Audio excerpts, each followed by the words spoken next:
Hey, I'm Coop's dad, and this is the Coop's Advice podcast.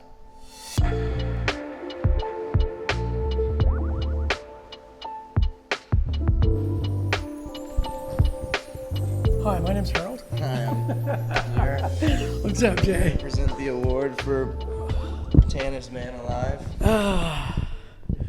Jaden, it's been a while. I know. See, I think like you were, well, anyway, this is episode 15 of Wow, Coop's 15. Advice podcast. That's really awesome, dude. Yeah, and I think I should have looked. You were like one or two of the ones we did. Must have been close to 2 years ago. It's like one of the only podcasts I've really ever done, so it was a blessing to do that. I think it helped me a lot too at that time. I definitely didn't want to talk about things, and I also wasn't able to articulate how I felt the best way back then. But it's crazy. I mean, if I was 13 episodes later, what a difference, Well, I can see in my own life personally, Yeah, we were all in that. We were all when the bomb went off, and trying to figure out, how do we get to the surface? I experienced that when I was younger, surfing, when you would eat it and you were just so disoriented and you knew you needed to get to the top to breathe. Yeah. It's trying to find the way up, But, man, a lot's happened since then. I wanted to catch up with you. The foundation has grown. You've grown. We've been involved with so many different things. I get asked all the time from fans on social media, people that look at podcasts, people that when they see us places about what's going on with you, they all know how close you were to Coop. You've just finished putting out another album, and you just finished your first leg of your tour, which is your U.S. tour. Yeah. So tell me about the music, because we heard a couple songs pre-release at home, and then your album came out. But give me some background on that. What it was about, what your creation. Yeah, I mean, this album was obviously super different for me as an artist, as a human being. The first album I was able to put out about 4 years ago now, which is pretty crazy. Was really just opportunity for opportunity's sake. I was very grateful and excited for everything that I had going on for myself, and I think that translated in the music. Also just, what I was going through at the time translated in the music. But it's funny because it almost felt like the prequel, to the story, not the actual story. This album, this record, very intentionally not about anyone else or for anyone else except me, and so that was also different from the first album. And that's because of, everything that's happened. After Cooper passed away, I definitely lost so much sight of what really was going on, and I also lost grip of reality, and I think that it was obvious in kind of the decisions I was making and the places I was going and how I was choosing to express myself. I feel like everyone felt a bit confused at that time and, like you said, disoriented underneath the wave. And this album, all of the songs, was that resurgence, that floating to the top, kind of letting go. Like about yourself. Yes, and trying to get to the top and catch some fresh air. And I can genuinely say that that's exactly what this album's done for me, and this first leg of my tour. It has brought me so much spiritual peace. Physically, I feel quite literally in the right place at the right time, and it really wasn't about anything else except like Jaden's journey. Yeah, it really wasn't about anything except that, and the healing that comes from it. And it also wasn't just about my healing, it was just about healing in general. Everybody that came to any show that they came to, without a doubt, I know that they left better than they came in. So that was really my goal for everything. And so this was all amidst, going through the hardest mental battle I've ever gone through, which is different because I've had a lot of tragic things happen to me. I'm sure a lot of people can understand that feeling. But this battle,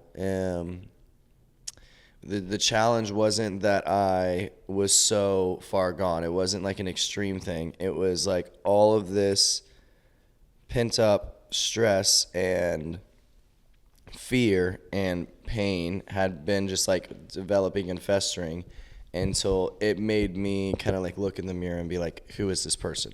Right? Not just like taking a self inventory. Yeah. And it's like, who am I? Where am I? What am I doing? And letting it emote through your music. Yeah, and so that was a bit different because it was much more intentional, and I'm very grateful that I was intentional with it because it gave me the outcome that I have right now, which is the peace that I was just saying, and I have a lot of joy, and I'm excited, and I'm also having a lot of fun right now, which is really cool. So it's interesting because like I could be serious a lot easier these days because I don't have this like about to burst mentality about my emotions. You know, they're more at bay, and I have them. They're there for sure, but I'm able to kind of like live with them, and so that's probably my favorite part about where I'm at right now is I don't feel controlled by the elements. You know what I mean? Like, well, Shannon and I were just talking about it a minute ago, and that was there's a distinct difference from moving on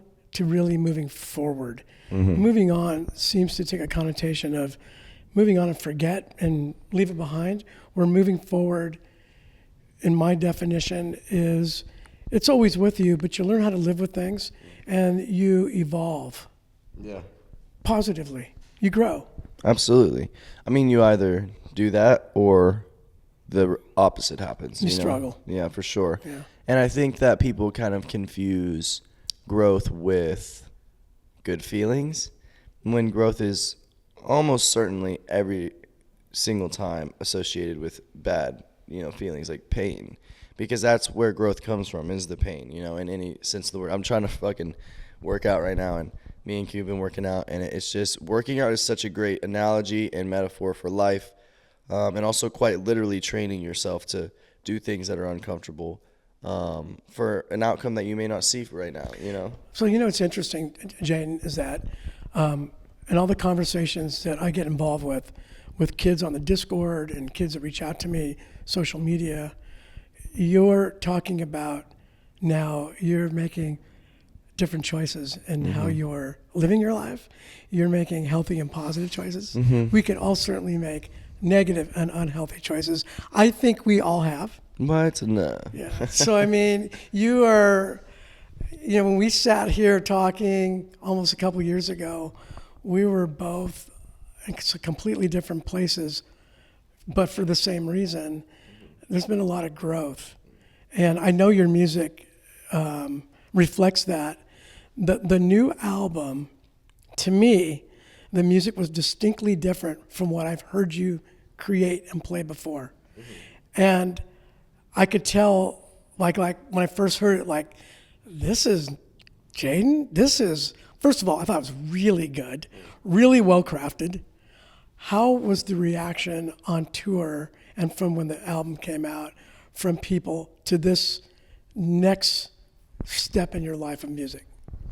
I think that I didn't understand that music was something that could also grow. It kind of seemed linear to me, like a point on the chronological timeline, right? When you make a song, that's kind of like what I thought, like, oh, that's there, right? It's always going to be there. But music actually lives in such a tangible way, and I think that's what's happened to me over the past few years, is my music has grown with me. So I think people naturally, anyone that is a fan of my music or comes to a show of mine, because that's really the best way that I'm able to express it, is in person on stage. But I think they understand that. They understand that I didn't make these songs because that's my job. I made these songs because that's quite literally exactly what I'm going through in my life. And people relate to that, whether it's a good thing or a bad thing. And that's what this album was because I'd made it fully for myself, So every single detail about it was a detail of my life. And people feel a connection to that because we're so much more similar. The common thread of our lives is, well, first off, there's millions of them, but they're much more prominent than I think we think they are, Was there a fear of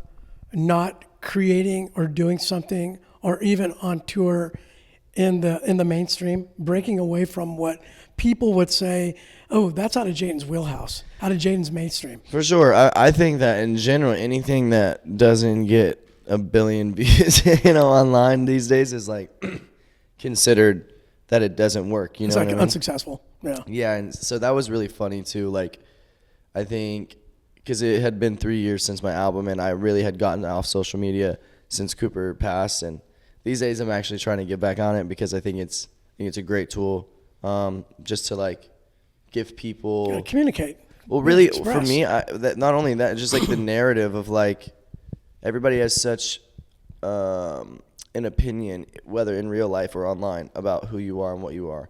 And I think the goal for me is like, I want to figure out the best way to articulate that and express that online.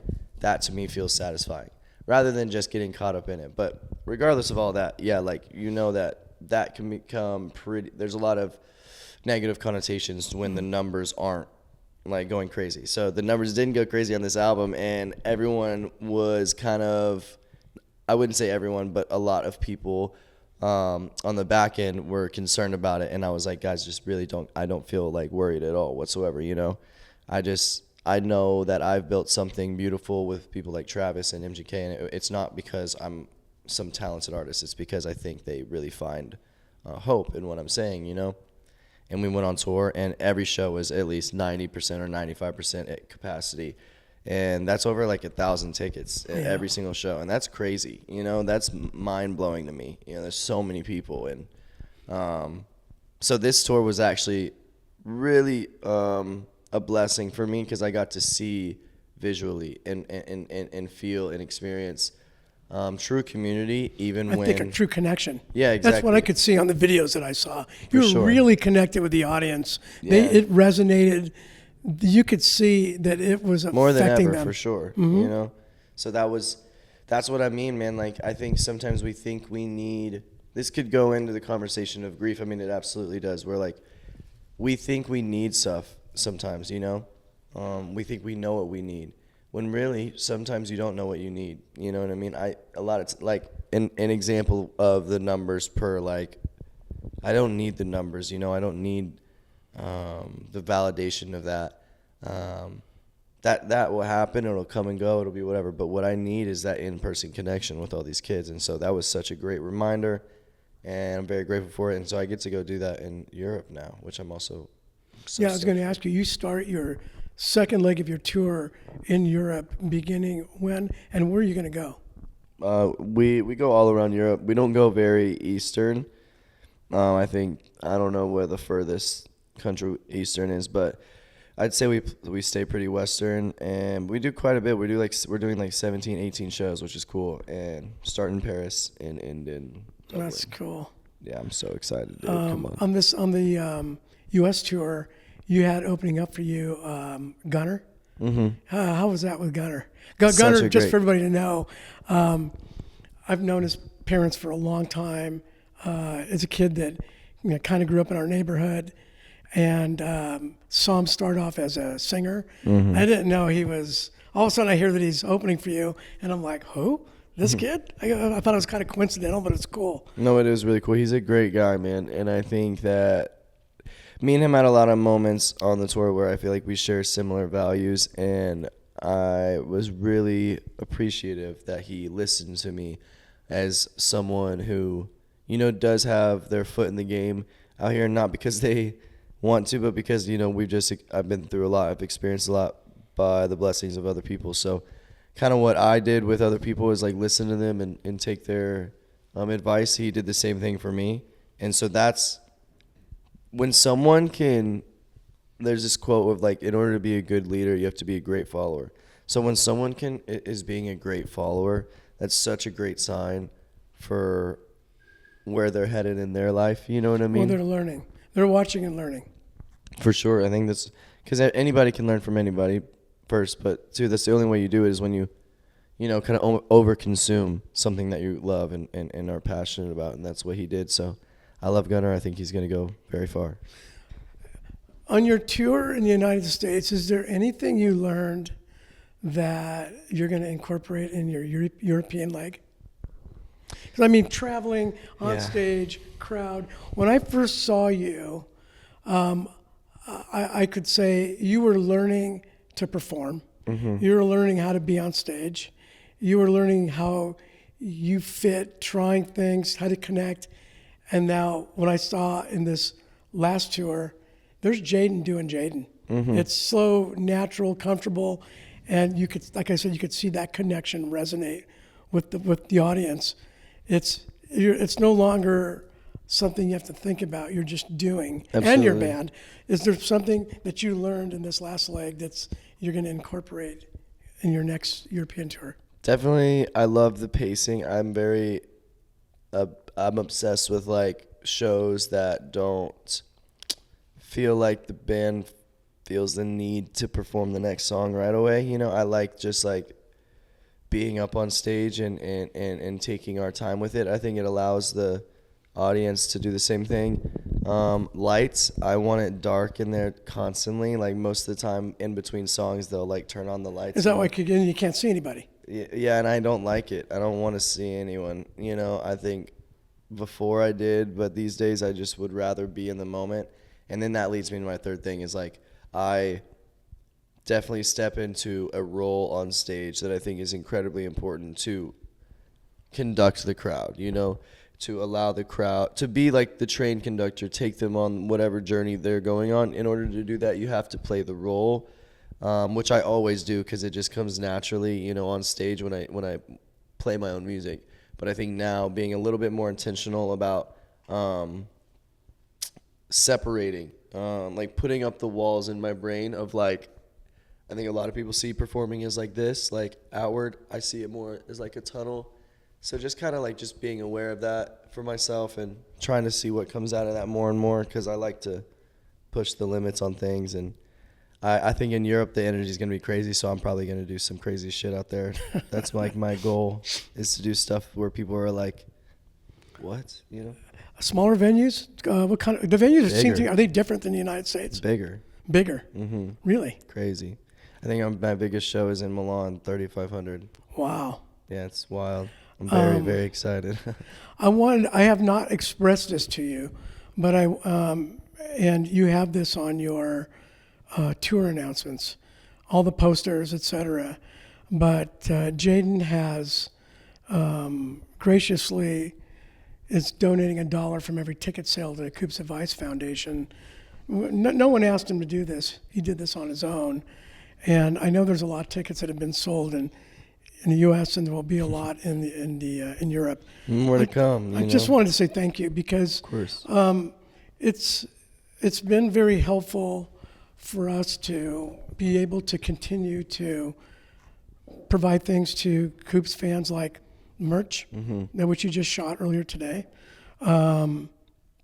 Also, really important is a documentary that we're involved with. And I want to thank you for that because, we just saw the trailer again a few minutes ago. And, So unreal. dude, it's like, it's so hard for me not to get so emotional of that because, and it's really one thing. It's how your music is integrated into that. It's like a little mini concert. It's telling a story. It starts off, it gets you to a point, you go to a jump, you get excited, it's taking you, and then it's letting you like, God, I got to see this film. Yeah. And so I can't wait to see it. I don't think it's just my music that does that, but it definitely, I feel the same way. Like when I hear it associated with the clips and the videos that we're seeing, also too, because like it's crazy chronologically because that was also quite literally the music of our lives at that specific time. Right. Like we were all hearing it in real life, in the car, at shows, whatever. So it's wild to kind of piece this documentary together with that sewing thread of the album, which is I'm very grateful for. And no, we're very grateful for it. I talked with the producer on the way up here this morning for about a half hour, and it's like we're talking about scheduling. We're talking about the submissions to all the various film festivals upcoming, beginning in the middle of September through next year. And it's like, bro, Don't worry about it. Trust me. Yeah. God has his hand on this. Absolutely. This started this way. It's been evolving this way. We feel it this way. Just let it happen. It's going to be perfect. No, and I- it just keeps, I'm so stoked about how good that trailer is.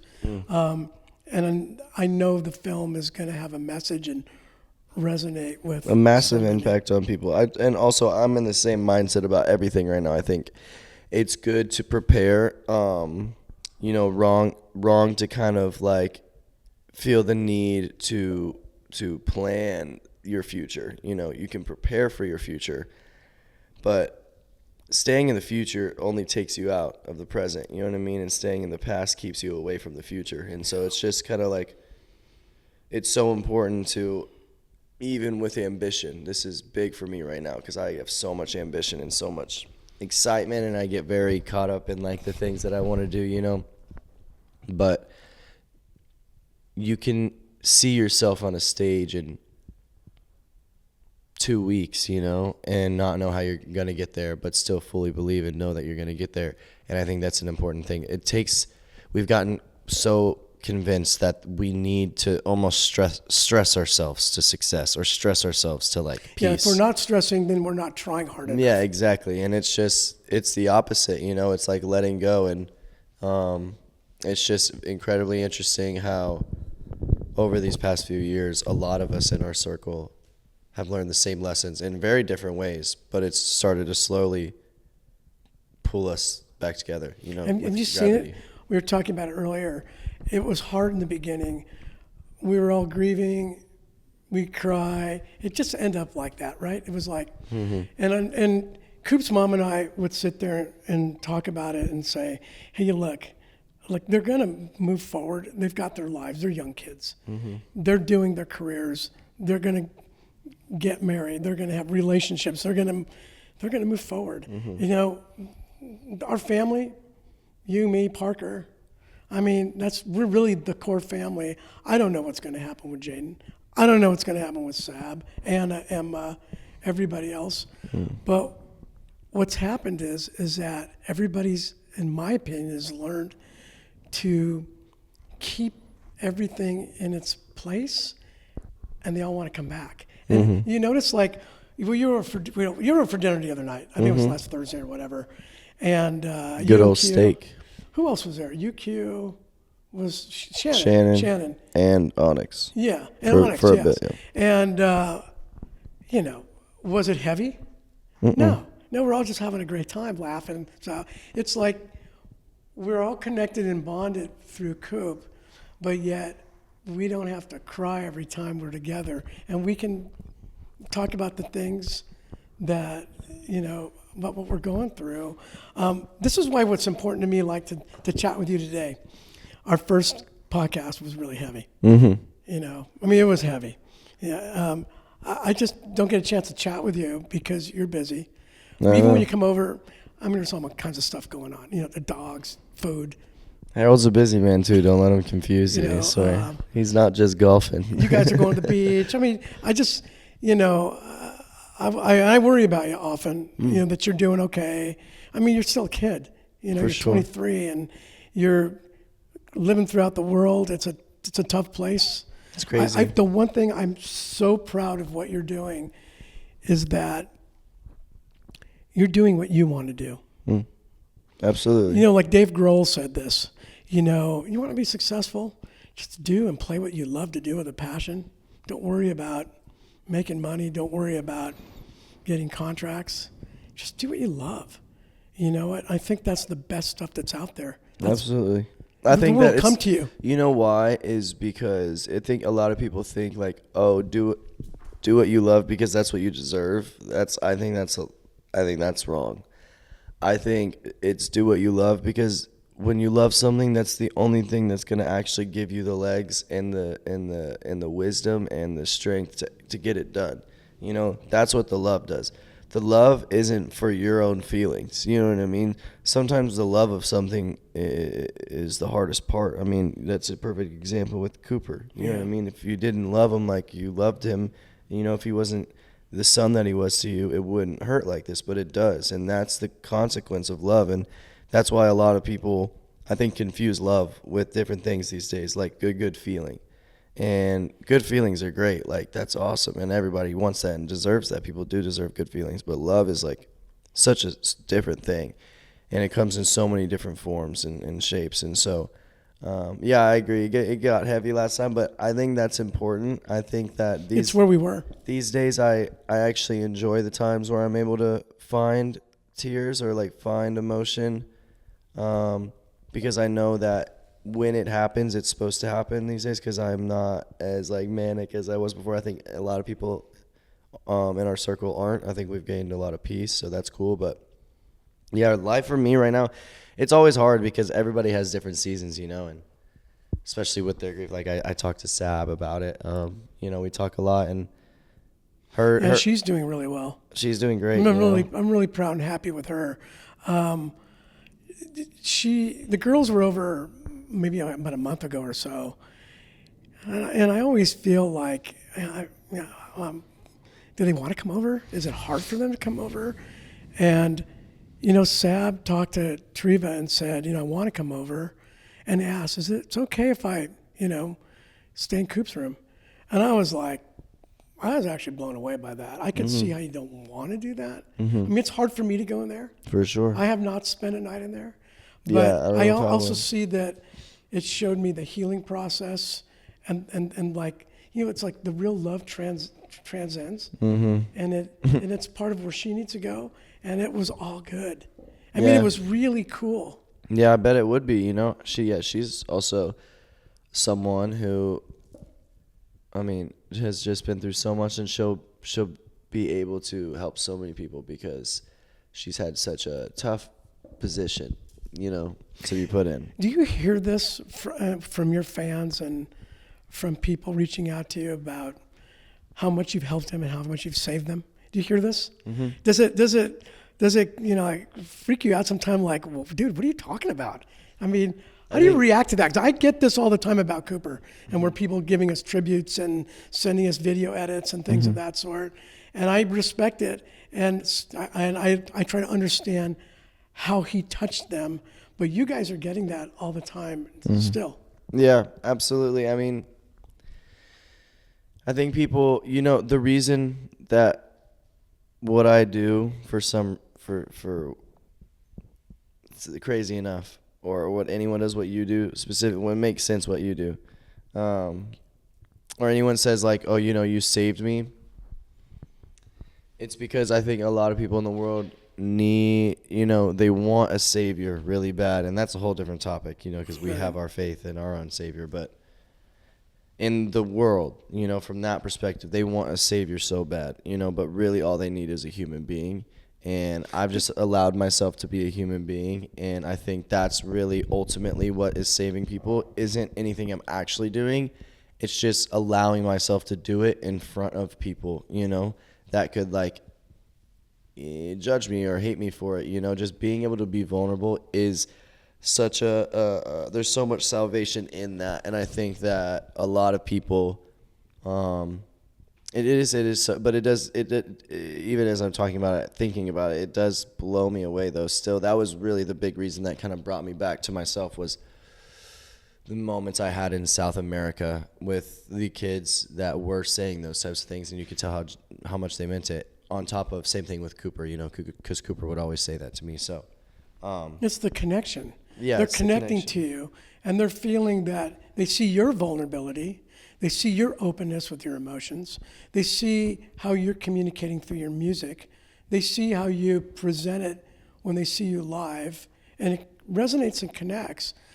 But it also, I hear you saying that you are now connecting back with them, and it's helping you. Oh, yeah, 100%. Perfect way to put it. Yeah, it's pretty cool to finally understand the use of like a kind of a two-way road. You know what I mean? A lot of things feel one way, but whenever you're able to see the value in each other, that's when something magical happens, kind of like at my shows or when people are watching stuff like this or anything related to healing and growing. That's a great place to start, There's something that happened on your tour that was brought to my attention a couple weeks ago. I got a video tribute from a kid. I don't know where the concert was.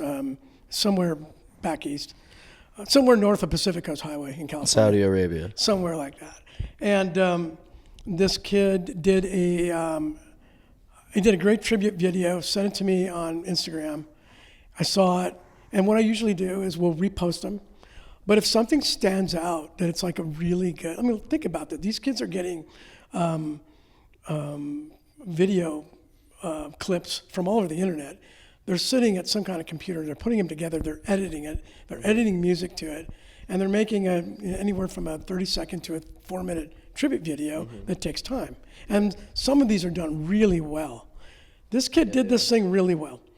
And then he sent to me, and I go, hey, if it resonates with me, I reach back out and ask, would you mind if you sent me the actual film? I'll post it on our YouTube channel. And they said they are comfortable with that, they'll do that. I'll ask them to, hey, just email me your story so I know who you are. Crazy. The first time this has happened, this kid, I think he's 24, he's a young man.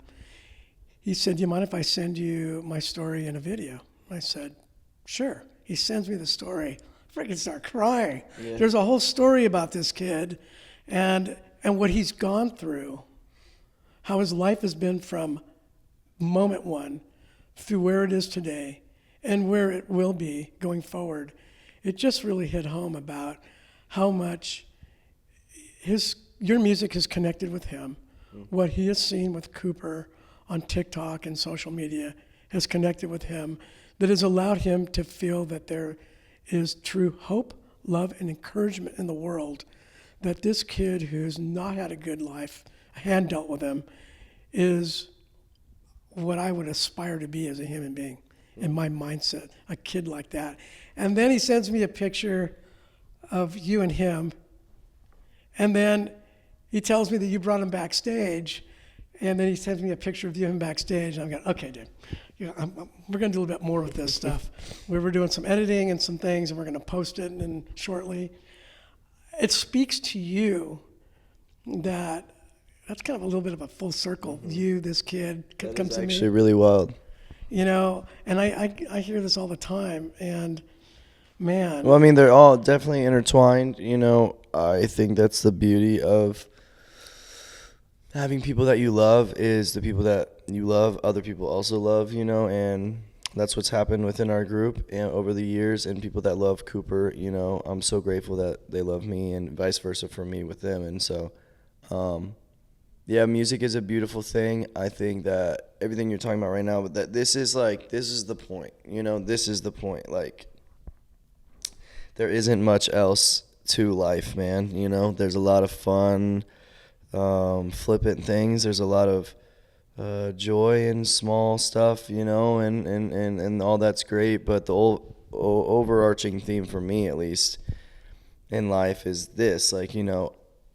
There is no greater feeling than the feeling of making someone feel loved like that, and when you actually experience it, it really changes your perspective on life and why you're here and what you're doing here. So for me, it's such an interesting balance, because right now, genuinely, I feel really better than I've ever felt in my life, and I don't think it comes from anything drastic. I didn't start doing, when I went fully sober and stuff, which I'm a big advocate for sobriety. I think it's amazing, but that even wasn't that wasn't the definite answer for me. You know what I mean? There was a lot of different variables, and it wasn't until I started doing very simple things. I started surrounding myself with people that I love again. I started spending more time in the sun. I still don't do drugs, which is definitely a great part. Good for you. You know what I mean? It's too dangerous. You'd just also be surprised how many people are like, oh, I have mental health issues, and they're just on drugs. You know what I mean? Because a lot of my mental health issues stemmed from just being high, and it was just hard to handle, hard to take control of that. So, but anyway, there's just a lot of simple things that happen, but overall, the biggest idea that has helped me more than anything is patience. And your music. Well, dude, I'm gonna be honest. Not even this music's just music, man. music is not a sound, you know, and I think a lot of people think music is a sound. I Like, think it's a story. this is music. I was just I about to think say. it's a story. I think it's you telling your story, and your story doesn't end. It just continues. And so, yeah, exactly that. You know, I'm really starting to focus on that side of the music, is the stuff that isn't the sound, and it's everything like this, and being around my roommates and Quinton, and just showing love and experiencing love together, not alone. You know, it's very important. All right, cool. Wait. I don't know how you got here, but you're here. Quinton summoned Griggs. What up, y'all? We hit one of these. It's all of a sudden, boom. And he appeared. We have never. Well, I've never been on your. I've never been on a podcast. You did. Well, I've been on a couple. You did but I haven't been on the first vulnerable, first or second Yeah, vulnerable. yeah, with you Christian. did. Yeah, exactly. Oh, that was a good yeah, one. Yeah, that You was a did. good That was a one. good vibe. That was a good one. But we haven't. I've only recently seen you. You came to dinner last week. I chat with you every now and then, but I haven't really caught up with you. Yeah. And you guys are living together. Yeah, dude, we made it official. Did you guys want to announce something? Yeah. No, yeah, dude, it's cool. It's nice to be back living together. That's a big thing too. I think that was our favorite part of me and Q's, you know, past 5-6 years has been like when me, Coop, and him lived together. That was like Were you everything. together Definitely. in the house with Bumblebee? Yeah. You know, the robot? Well, he didn't From live there. Transformers? Oh yeah. Well, he didn't live. Londonderry. He didn't live there, but he was there. He was there all the time. Yeah, he pretty much. You did. guys moved in where? In Sherman Oaks? Well, yeah. Well, we started in Sway when he first came there, and which was and Bel Air. Bel Air, and he was there for a minute, and Yeah, then, I never saw that. and then he moved in. You never with- saw the Bel Air No. house? Treva did. Treva. She brought us towels. She and was everything. being mom. She tells horror stories. She was like, "Oh my God, you guys need toilet paper." Yeah, literally, that was War stories. But then he moved in with Parker, Well, Oh, and then that's when I brought him to Parker one Monday after being with a weekend from us, and on the way up there, he goes, "Hey, Dad, do you mind if can we stop by a friend's house?" And I got to get back to work, and he goes, "It's just a couple minutes." It was another like 30 minutes. Yeah. And then all of a sudden, this I gal swear. comes, this really pretty gal comes down with blonde hair, who's my color hair, but bleach blonde, with this massive suitcase that looked like a moving van. Yeah. And I go, "Hi, my name's Sabrina." And he was picking her up to stay with her at Parker's. So good. And so then in the car, she's in the back, he's sitting shotgun. And I go, "Coop, does Parker know that she's staying there?" Yeah. He goes, "Nah, she'll be cool." I'm like, "Oh my God, this is good." I'm just going, I am That's dropping him when- off. This is going to be a nightmare. And then that's when Parker was lit though. Parker Yeah, said, she "She's was- so cool. This is great." I'm like, "Oh my God, this is not possible." Let alone That was those a two good time. guys with her bringing her in. Crazy eras when you think back to like, because we've moved so much. Like lot, I can remember the feeling of That being apartment. that apartment. That yeah. apartment was fire. Yeah, it was pretty cool. But yeah, we lived together in a bunch of different houses with a bunch of people. But then me, Coop, and Q lived together in the house in Sherman Oaks. Yeah, that was the one with the pool in the back. Yeah. Mm-hmm. Yeah, I remember Little that. small rectangle, 4 foot all I the remember way. that. I remember Q would never come out of his room. We'd go up there, but you would never come out. At Honestly, Greenleaf? Yes. Yeah, probably. I only saw the one house in, wasn't that used to be Post Malone's place? Didn't he, the one in off Londonderry or something? Londonderry. Londonderry? I didn't know. I don't I know don't if it was know. post. I thought somebody know. told me Who knows? Post Malone had that house. I just before know you there's a lot of parties down there. But the connection with that Bumblebee thing is that the producer of that whole movie franchise is very good friends of our family. We vacationed with them for about 15, 16, 17 years. Wait, really? What's Did his you name? tell them about that Bumblebee thing? Oh yeah, because and that What'd they was- say? And that wasn't like a plastic. That was a legit. That Legit. was one of the legit deals from the film. Yeah. I don't know how it ended up at that house. His name's Lorenzo. Remember? Yeah, I think it was either Michael. It was Michael. or Michael the got it. general. I think it was Michael. Yeah, I bro. think it was Michael. But- So I just thought that was kind of an interesting coup, and there's two things about that whole thing. When that Bumblebee, metal robot was there, which was about, like 9 feet tall. No, yeah. It was, And then- yeah, 10 foot tall, something like that. And then, Coop's, It'd go all the way up to the ceiling. probably. he was really young when the Transformers things came out. Mm. And he was like, I learned this later on, like when you start to learn to like girls, he was all over Megan Fox. He was like, oh my God. I think that was every. Yeah, but you know what that's like, right? Everyone's So then dream. fast forward, remember you're doing, with MGK, he got to meet her. Oh yeah. Yeah, and he was like, probably stoked. and he kind of let me know, Dad, I can't deal with it. She's better looking. That's so good. Fucking Coop, man. Right? He was good. Yeah. He had a charm about him with Yeah, he did. women Yeah, in he did. general, just like I think because he just genuinely didn't care, He didn't care. Yeah, he could say whatever he wanted. He would say and do whatever he wanted. It was Yeah, charming. And he had a But they ability. loved it. They He loved had an it. ability to get girls to do whatever he wanted them to do. For sure. Can you just do my laundry? Pick up my Shannon- stuff. Hell yeah. I know Shannon. Yep. Shannon's here, would. Shannon, and Sab, she loved Alana, it. Yeah, literally, Treva. they'd be sitting there. not Parker. No, know, Parker would Parker's never. like, get your own but shit. they'd be sitting there, and Cooper would text them and be like, "Yo, come do my laundry," and They'd be over there. man, they'd go do it. And I'm like, dude, yeah, you got something going on for you. You know what I mean? So Quinton, when we were at our house last Thursday, Yeah. we heard some unbelievable music. Some good music. Yeah. So what catch us up is what you're doing. Yeah, I just dropped 2 singles. One this past Friday and one like a little over a month ago. Losing You and Heaven Sent, they're great songs. I've been Great working on songs. this new project for probably like a year and a half, 2 years now. Because I was very much in the rock lane. And Yeah, you were a little Motley Crue. I had the whole 80s hair metal shit, which I would still say that that's very much like What's your a roots? thing that I love, but I had a lot of people back then pulling me in different directions, and I didn't really understand or know what I wanted to do yet.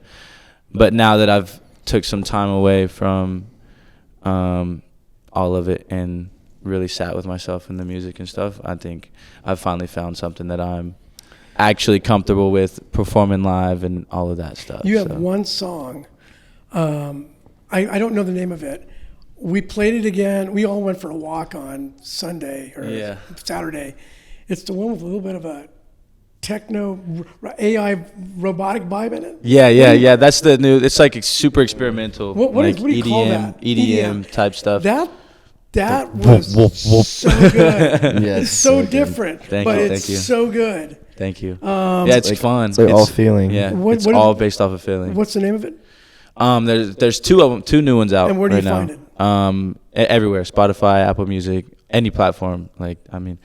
There's some crazy names of platforms I don't even know. But Yeah, that dude, it's like out on. There's some Deezer. Yeah. Deezer, like crazy stuff. Deezer's a good one. But it's out everywhere. Losing You, Heaven Sent. I've got another one coming out soon called Only Human. That So one that'll be rips. that one rips. Any And then- performances coming up?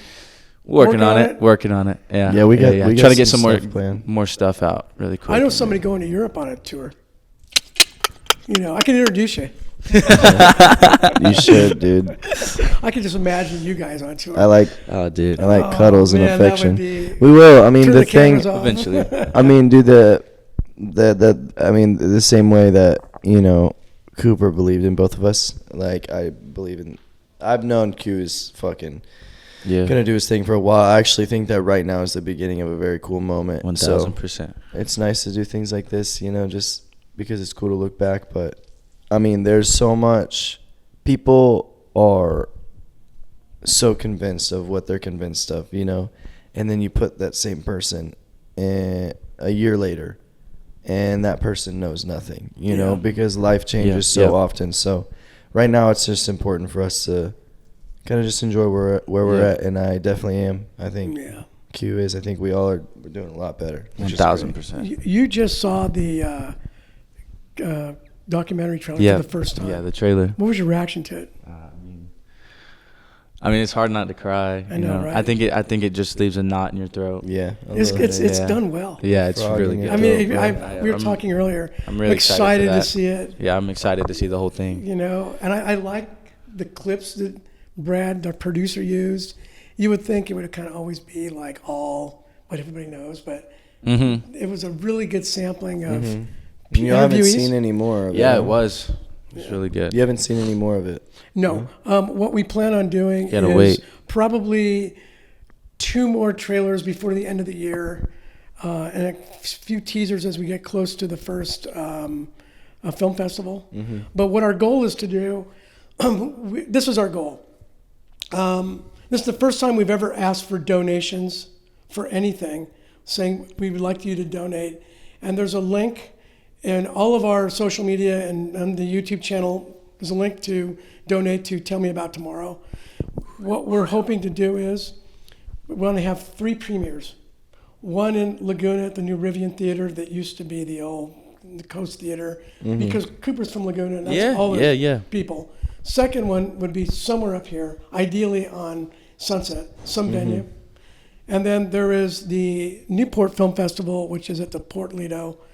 And that would be one of the ones we enter in. But our goal is we raise enough money for the days that we're doing those premieres. No one has to buy a seat.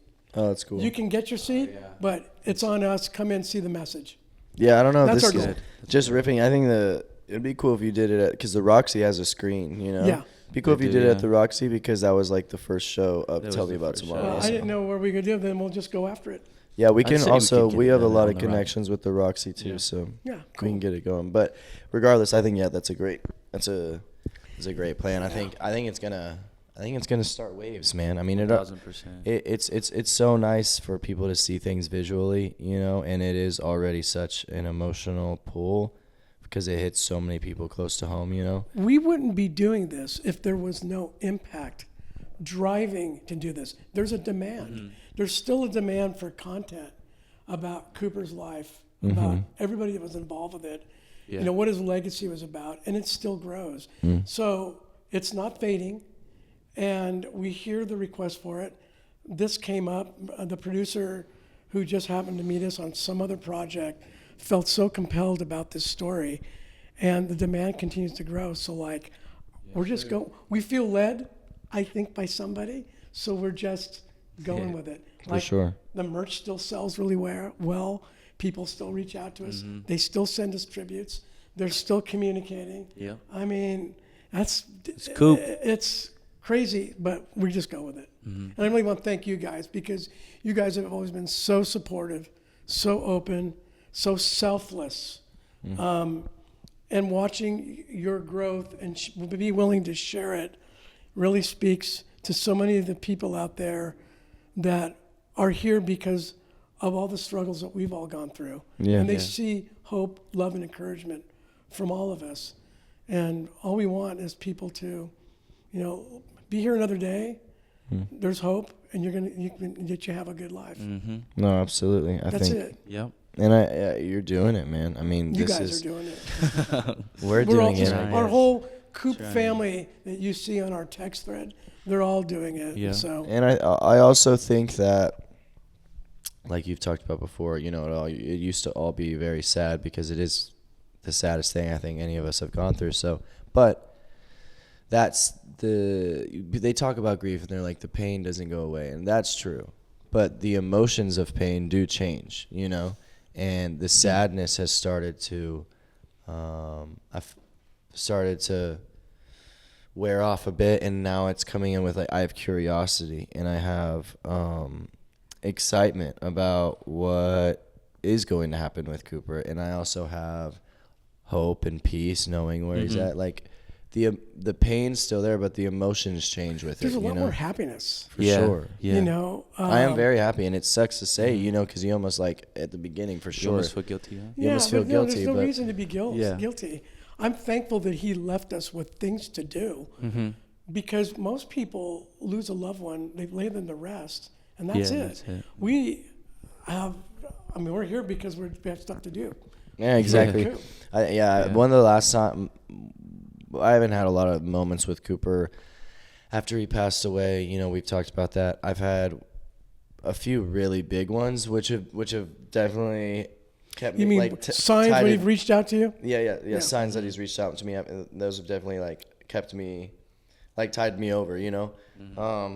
But the last time that I feel like I saw him or saw a sign from him when we were driving to Joshua Tree, me and Q and a couple of our friends, and we were just driving through this beautiful pasture, and I was driving and I looked to my left, and we were passing. Yeah. I know what you're talking about now. And it was just Coop in a field sitting in a little lawn chair, and he was smoking. You could see it. Yeah, I saw Yeah, it. yeah. I was in the car. I was in the You saw it too? I didn't. No, But I I was sitting in the passenger seat, and he was just like, dude, he's Yeah, like, it happens. look over there. And I happens. couldn't see anything. I just It like happens, man. It was a very beautiful It was just scene like, to look at. it was just like him smoking, and then he saw us, and he just didn't feel the need to scream or say anything. He was just like, you know, threw up like the piece like, I'm glad you're going where you're going. And so that gave me so much peace, and that was like a month or two ago, 3 months ago maybe. And ever since that moment, that's kind of been what I've been writing on, and it feels good, man. Like, we're just doing what we're doing, and it's nice. It feels so good to see somebody and be like, you know, hey, what's up? You know you're moving in the right direction. Absolutely. Yeah, and that's what's good. Yeah. Yeah, that's where we get the hope and the encouragement and the love. You know, you get these affirmations. Anyway, boys, I know you got other stuff to do today. Thank you for taking the time for the merch stuff, for a catch-up pod, and we'll do it again sometime maybe after the documentary gets launched or something. Yeah. You're back. I'd love to. Absolutely. Just want to say thanks. Love you guys, man. You guys have been love the you too, best. Harold. And We love you, Pop. I just wish we could catch up more. It's hard when we all get together for dinners and stuff. Yeah. We're just, shooting shit. And all Riffing that. and shit. But We got to go play golf, man. we We gotta play golf. go to At the least desert, go. At go least to go golf. drive. At least Seeing for go sure. womp You know the that best part about golf is that you're in it. isolated for about Yep. 4 hours. Yep. It's beautiful. Nothing. And it's Peace. chill. No. Oh, I love that. Just You're birds nature. chirping. Yeah, in nature, man. And Chirping. I'm really bad at putting, but I think I can do the rest.